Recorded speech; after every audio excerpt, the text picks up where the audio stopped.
आज की डेट में तुम जानते हो रेल भी बिक गई और अब शिक्षा बिक रही है, ये पता है तुम्हें? हरियाणा सरकार की पॉलिसी नई निकली है, धीरे धीरे देश के कई राज्यों में पहुंचेगी। हरियाणा सरकार का देखो तुम क्या किया। सरकार ने कह दिया, अखबार में आ गया लिखित ये कि जिसकी सालाना आय 1,80,000 से कम है हरियाणा में, उनके बच्चे अगर गवर्नमेंट स्कूल में जाते हैं तो 500 रुपए फीस देंगे।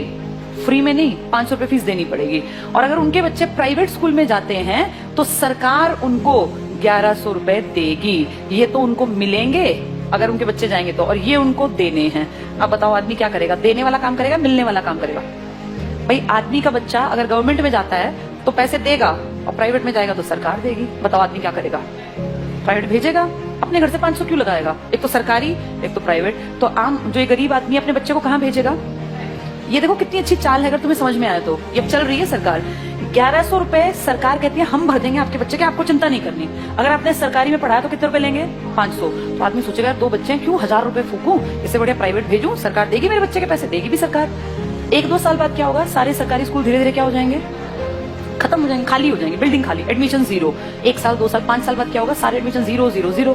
फिर सरकार दिखाएगी बजट में कि तो घाटे का नुकसान का सौदा है, सरकारी स्कूल बंद पड़े हैं जी, बिना बात इन टीचर्स को हम इतनी सैलरी दे रहे हैं, चपड़ासी रखे हुए हैं, हेडमास्टर है, कोई बेल बजाने वाला है, बच्चा तो कोई आता नहीं। तो कहेंगे काम करो, इसको बेचो, इस प्रॉपर्टी को बेचना स्टार्ट करो। सरकारी प्रॉपर्टी है, हर गांव में सरकारी स्कूल है। आप सोचो कितने स्कूल होंगे भारत में। धीरे धीरे करके अगले आने वाले 5 से 7 साल का भारत ऐसा बता रही हूँ मैं, जो होगा देखना तुम्हारे सामने।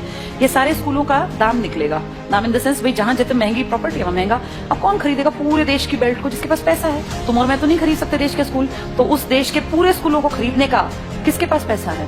अंबानी और अडानी ये ले लेंगे सरकार से कि जी हम इतने करोड़ रुपए आपको देते हैं, सरकारी स्कूलों के बदले हम डेवलप कर लेंगे। और फिर सरकार 1-2 साल बाद कहेगी हम बहुत नुकसान में जा रहे हैं, हमारे बस की 1100 रुपए देने नहीं है।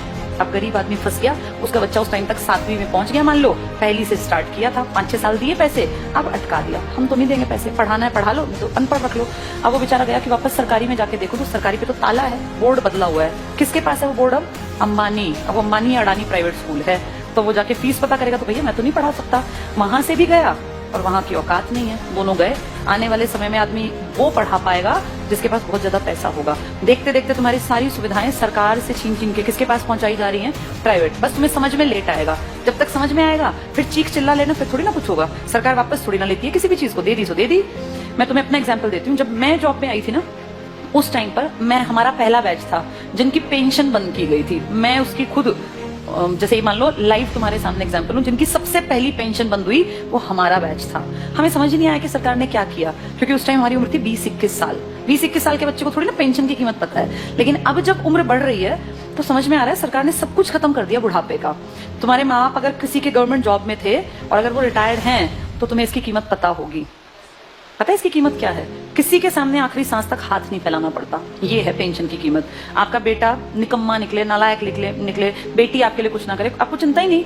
आपकी पेंशन आती है, 5-7 हजार रुपए में झाड़ू पोछा कपड़े बर्तन धोने वाली मिल जाती है। कोई भी एक मेड रख लो, 5-10 हजार की खाने वाली। बुढ़ापे में पैसा बचा के करोगे क्या? अगर तुम्हें सरकार से 35 हजार भी मिलते हैं तो तुम अपने ऊपर खर्च करो ना, क्यों किसी के सहारे बैठे रहना? और जिनके पास पैसे होते हैं ना, बुढ़ापे में वो प्यारे भी लगते हैं सबको। जिसके पास पैसा नहीं है ना, वो बोझ लगता है। फैक्ट है। तुम्हें अपना चश्मा बनवाना है, तुम्हें क्यों बेटा मेरा चश्मा, क्या जरूरत है बेटे की? तुम्हारे पास पैसे हैं, जाओ मार्केट, अपना घूमते फिरते जाओ, अपना टहलते हुए चश्मा बनवा लाओ।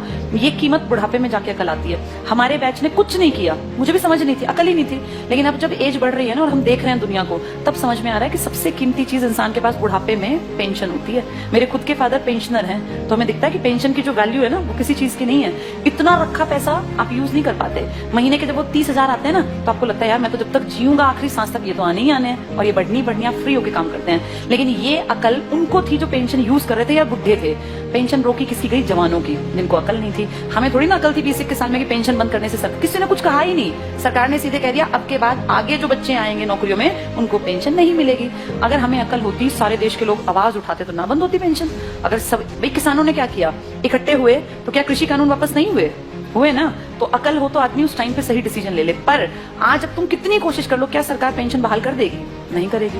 मतलब ना के बराबर है। एक आधा राज्य को करे, लालच में 1-2 साल में कह दे, पर वैसे नामुमकिन बराबर है। इसीलिए जब चीजें बंद हो रही होती है ना, तब जागना होता है कि सरकार गलत कर रही है। अब सरकार स्कूलों की तरफ गलत कर रही है। इसकी अकल 7-8 साल बाद की जनरेशन को आएगी, जब वो देखेंगे कि पढ़ाने के लिए ना तो सरकारी बचेंगे और प्राइवेट मुंह खोल के पैसे मांगेंगे। अब या तो पढ़ा लो या तो अनपढ़ रख लो, फिर फंसेंगे लोग। प्राइवेटाइजेशन करना गलत नहीं है, लेकिन कुछ फील्ड सरकार को रखने चाहिए जिनमें शिक्षा भी आती है, स्वास्थ्य भी आता है, रेल भी आती है, पब्लिक ट्रांसपोर्ट भी आता है। ये तो हमारी बेसिक नीड है, ये तो कम से कम दो हमें।